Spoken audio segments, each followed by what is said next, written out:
La ilaha illallah Muhammadur Rasulullah. Maka Husain mengajak seluruh keluarganya untuk mencari tempat perteduhan, iaitu di daerah Sa'labiyah, dekat dengan perbatasan Kufah juga. Husain berceramah, menyampaikan kepada seluruh keluarganya, 72 orang bersama beberapa kabilah yang lain yang ikut dengan Husain juga dari Mekah. Apa kata Husain? Kepada kalian semua ku sampaikan, 40.000 yang kujanjikan itu tidak benar, dan mereka tidak akan datang mendukung kita. Maka di antara kalian, kalau ada yang ingin balik ke Mekah dan ke Madinah, silahkan balik pulang. Sedangkan aku tidak akan balik lagi. Aku akan tetap berangkat ke sana. Jadi Husain tidak memaksa kehendak. Yang mau balik silahkan balik. Ini mohon maaf saya angkat telepon sebentar. Sudah beberapa kali ditelepon tadi. Oke, kita lanjutkan. Jadi Husain mengatakan kepada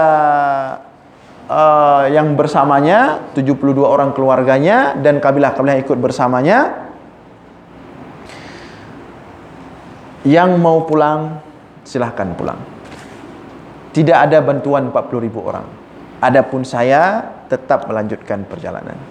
Maka sebagian kabilah yang bukan keluarga ada yang pulang ke Mekah, ke Madinah.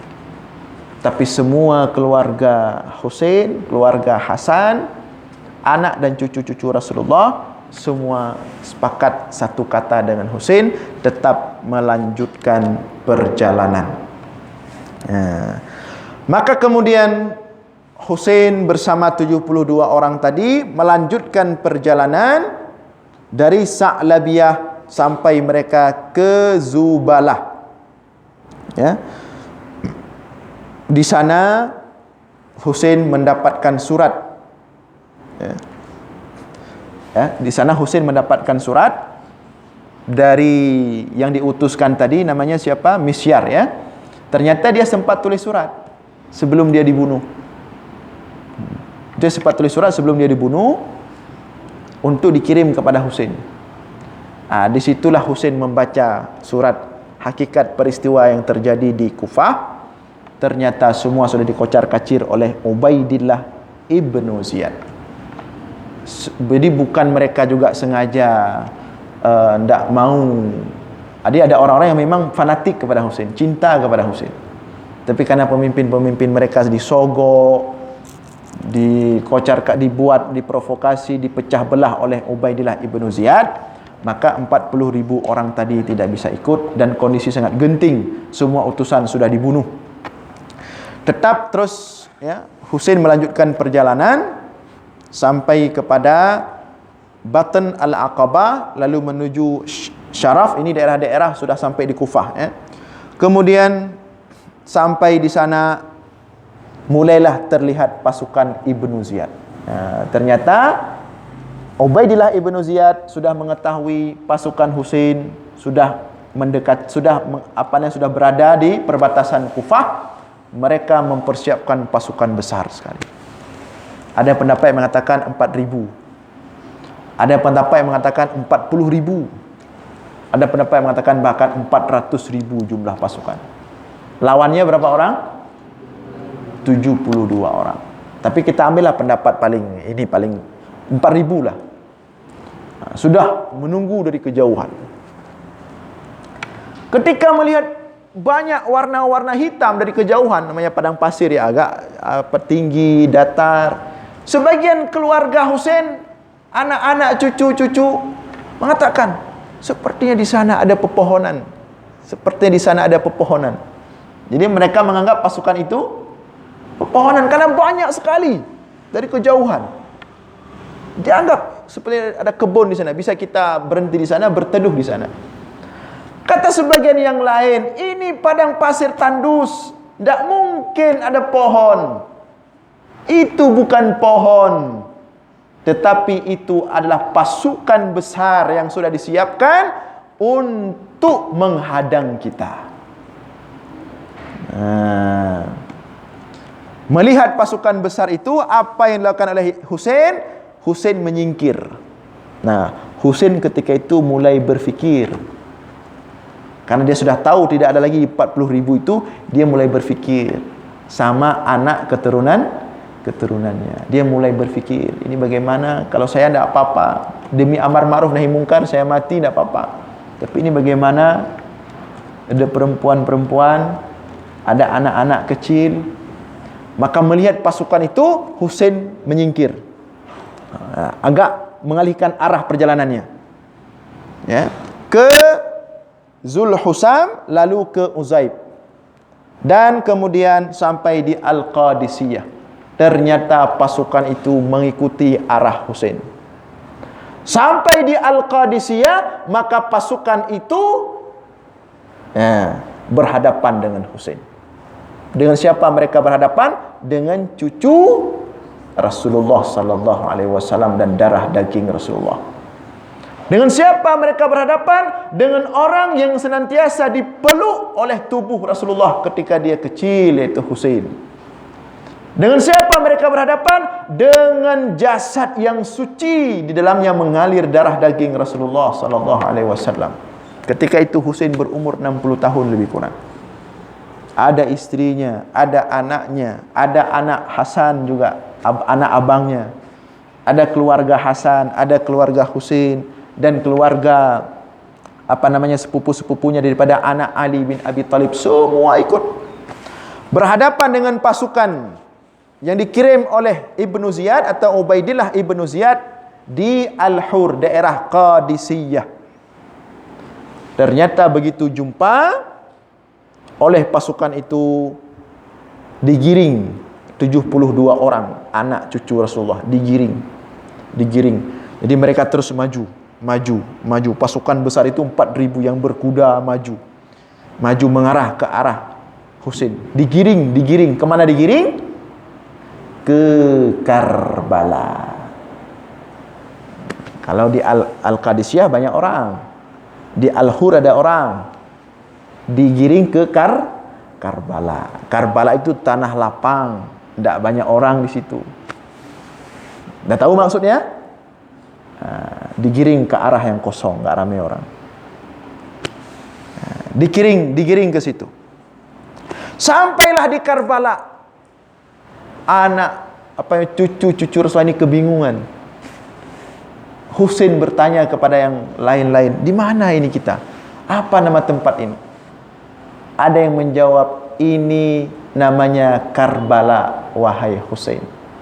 Karbun wabala, kata Husain. Ya, ketika dikatakan inilah Karbala, apa jawab Husain? Ini berarti tempat karbun wabala. Apa arti karbun? Bala, apa arti bala? Musibah, bencana. Karbun, susah, berat, sempit. Itu arti karbun. Inilah tempat bencana. Jadi Husain sudah punya firasat. Pasukan besar ketika itu dipimpin oleh Umar bin Sa'ad. Pasukan Ubaidillah bin Ziyad. Siapa Umar bin Sa'ad? Umar bin Sa'ad. Siapa Sa'ad? Sa'ad bin Abi Waqqas, yang dijamin surga. Tapi sayang, anaknya ini namanya Umar memimpin pasukan, kemudian memenggal kepala Husain. Jadi ini hati-hati, jangan sampai ke Sa'ad. Sa'ad ada urusan. Sa'ad ahli surga sudah. Ini siapa yang memimpin pasukan? Anaknya. Namanya Umar. Ya. Maka ketika itu di Karbala, itu pas tanggal berapa? 10 Muharram. 10 Muharram. Maka 10 Muharram itu dibahaslah sejarah Karbala. Memang peristiwa itu pada 10 Muharram. Tapi ketika itu Husain berusaha mengajak runding dengan Umar ibnu Sa'ad. Runding. Jadi tidak langsung bertempur, tapi runding dulu. Apa rundingan yang terjadi? Bagaimana dialog terjadi? Kata Husain, ada 3 pilihan wahai Umar. Yang pertama, aku balik ke Mekah dan ke Madinah, kata Husain. Apakah karena Husain pengecut tiba-tiba balik ke Mekah Madinah? Bukan, karena 40.000 tidak jadi. Dan bersama Husain ada istri, anak-anak kecil. Wahai Umar, kata Husain, aku balik ke Madinah atau ke Mekah? Atau engkau izinkan langsung ke arah Syam, tidak masuk Kufah, berjumpa dengan Yazid di Syam, di Damaskus. Ingin langsung jumpa khalifah. Atau kata Husain, kalau aku tidak diizinkan masuk Kufah dan aku tidak diizinkan ke Syam, ke Damaskus berjumpa dengan Yazid, kirimkan kami 72 orang ini. Asingkan kami ke perbatasan, biar kami hidup di sana. Keluarga Rasulullah hidup di sana. Terasing, tidak kami ke Kufah, tidak kami ke ke Syam, tidak kami pulang balik ke Mekah dan ke Madinah. Kirimkan, biarkan kami pergi ke perbatasan. Di sana biarkan kami tinggal terasing dari semua kehidupan kalian. Sedangkan Umar hanya memberikan pilihan kepada Husain, kamu harus berbaiat kepada Yazid. Tapi Husain kalau berbaiat tetap tidak mau, karena itu pelanggaran besar. Maka Yazid minta pilihan-pilihan tadi, sedangkan Umar mendesak Husain untuk berbaiat, sedangkan Husain tidak mau berbaiat. Maka kemudian oleh Umar dikirim surat kepada Ubaidillah, gubernur di Kufah. Ini Husain, dia berunding dengan kami berjumpa, dia meminta untuk balik ke Mekah atau ke Madinah. Atau dia meminta juga kalau enggak dikasih balik ke Madinah ke Mekah, dia mau berjumpa dengan Yazid. Atau kalau enggak dikasih berjumpa dengan Yazid, dia bersama 72 orang keluarganya mau hidup terasing saja di perbatasan. Sampai surat itu kepada Ibnu Ziyad, gubernur Kufah, dibaca. Setelah dibaca, di sampingnya ada Ibnul Ash'al. Ini penyakit besar ini Ibnul Ash'al, penasehatnya.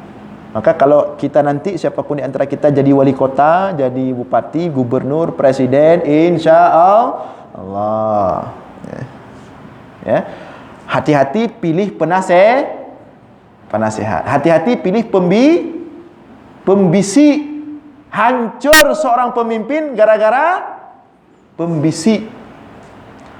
Apa kata Ibnul Ash'al membisikkan kepada Ibnu Ziyad atau Ubaidillah Ibnu Ziyad, jangan kau berikan pilihan kepada itu Husain. Tinggal engkau paksakan dia berbaiat kepada Yazid. Kalau dia tidak berbaiat kepada Yazid, maka habiskan dia ketika itu. Bunuh dia. Tinggal selesai urusan. Maka surat itu dikirim kepada Umar bin Sa'ad bin Abi Waqqas. Dibaca surat itu, maka Umar ketika itu mengatakan, wahai Yazid, aku diperintahkan 2 hal. Yang pertama, aku diperintahkan untuk membuatmu berbaiat kepada Yazid. Kalau kamu tidak, berarti aku diperintahkan untuk berperang dengan pasukan.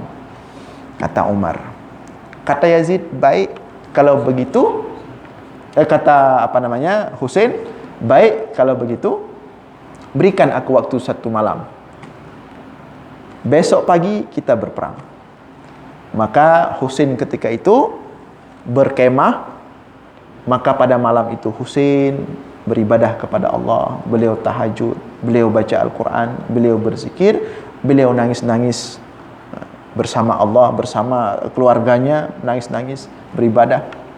Cucu-cucu Rasulullah semuanya, keluarga Rasulullah semuanya, pada malam itu semua beribadah, minta bantuan kepada Allah, memasrahkan diri kepada Allah, bertawakal kepada Allah. Besok hari, dan itu hari, ada yang tahu hari apa? Hari Jumat. Pagi Jumat mulailah peperangan terjadi. 4.000 lawan 72 orang. Terjadi peperangan. Bukan peperangan sebenarnya. Bagaimana mau dibilang peperangan? 4.000 lawan 72.